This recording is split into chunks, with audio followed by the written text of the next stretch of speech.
All right, there's one thing we should never do with our hands in the golf swing. I'm gonna fix you up real quick right now.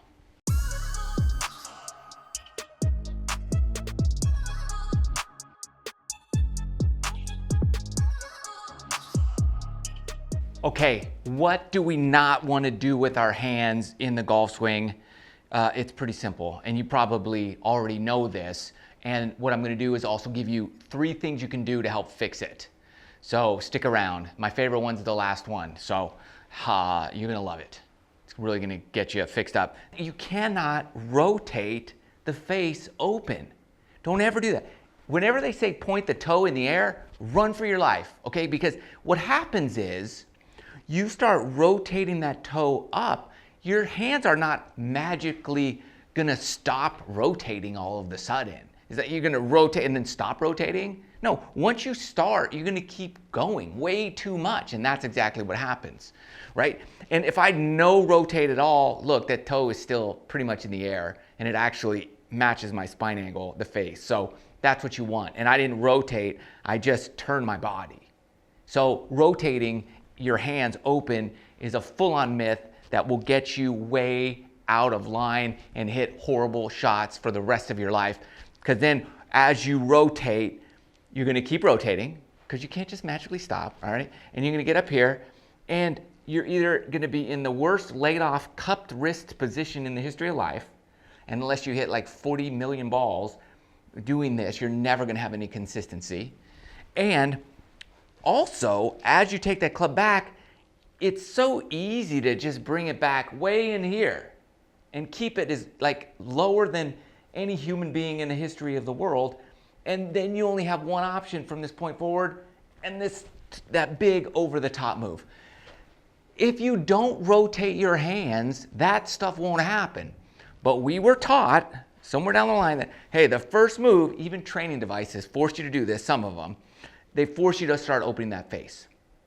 So that's what we have to correct. We have to stop opening that club face on our backswing. And no matter how many times we say it, it's still difficult to do. So now let me give you 3 things you can do that will fix you, stop you from doing that horrible, horrible face rotation backswing. First thing, get yourself one of these.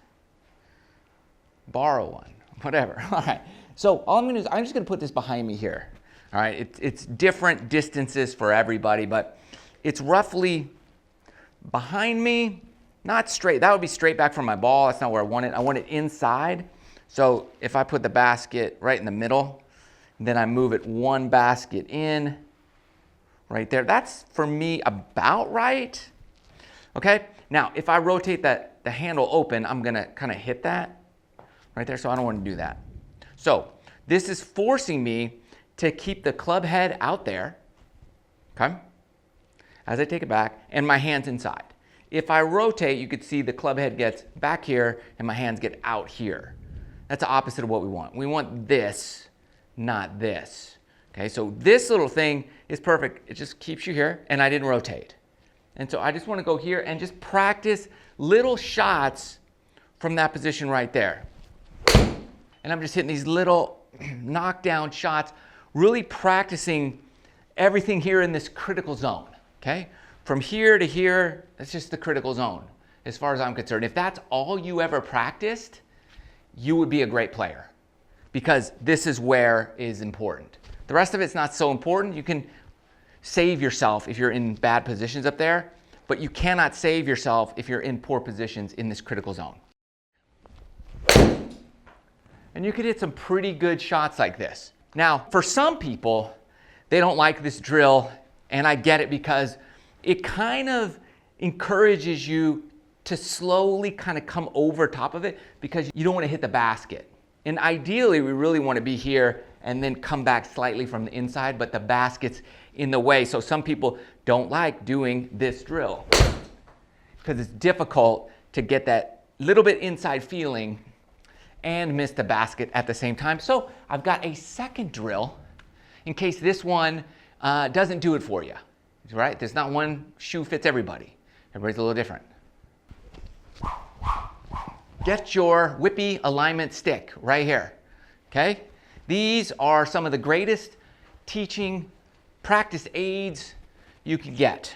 Here is what you're gonna do.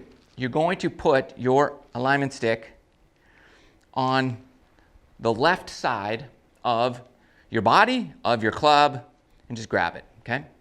And it just kind of comes down so far here, and you're gonna do the same kind of thing, except as I take this back, okay, I want that alignment stick to stay on my body till the club is at least parallel to the ground here. If I rotate my hands at all, that alignment stick shoots pretty far away from my body, right there. That's no good. I want that to stay here, okay? So I can feel it on my body right here. Okay, you can hit little shots there, and things are gonna be good. Little shots here. I'm only trying to hit my 7-iron like 60 yards or so. This also is a great rotation drill because you don't want, as you hit, you don't want that whipping your side of your ribs or your stomach. It's a multi-purpose drill, but it really encourages you on your backswing, and you get a visual aid as to whether or not you're opening that club face at all. So there's one more drill that I like to do to help quiet down my hands. It's my favorite, one that I use, and let's do it now.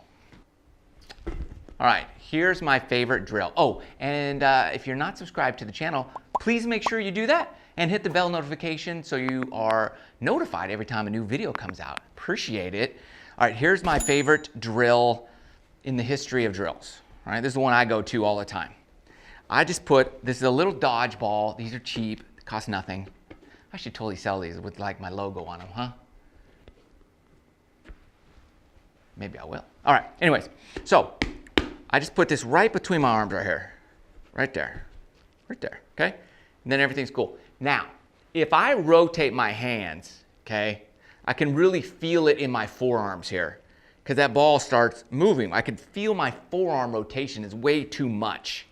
So I could feel that, and it just feels like something's wrong, okay? And for me, I just like to know, is it right or wrong? And so when something moves and it feels wrong, then I know I shouldn't do it. But if I take it all back here, it just feels like a one-piece takeaway. And that's what I'm going for, is that full-on one-piece takeaway, where it's not one, two, there's not a whole bunch of weird stuff happening. It's just all together, okay?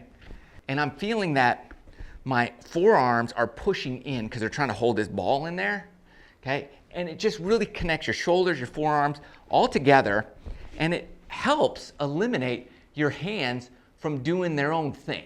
And then I just get up here, and then I can really feel that club getting in the slot and into a great position. So I'll just hit a few shots like this,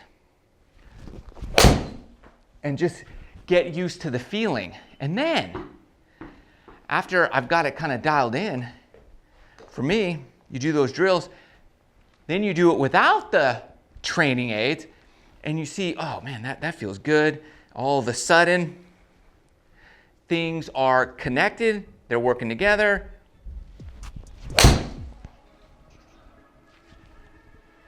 Woo. 174 carry, 7-iron. I'll take that, that's pretty far. You can see when things click together and they work in unison, then you start hitting pretty quality shots. As good as I can hit it. Little bit, just a tiny bit of fixing up changes a whole lot on the golf course. So don't ever rotate your hands open on your backswing. If you want to know more things you should never do, critical things, click over here. Thanks for watching. Love you guys. See you in the next video.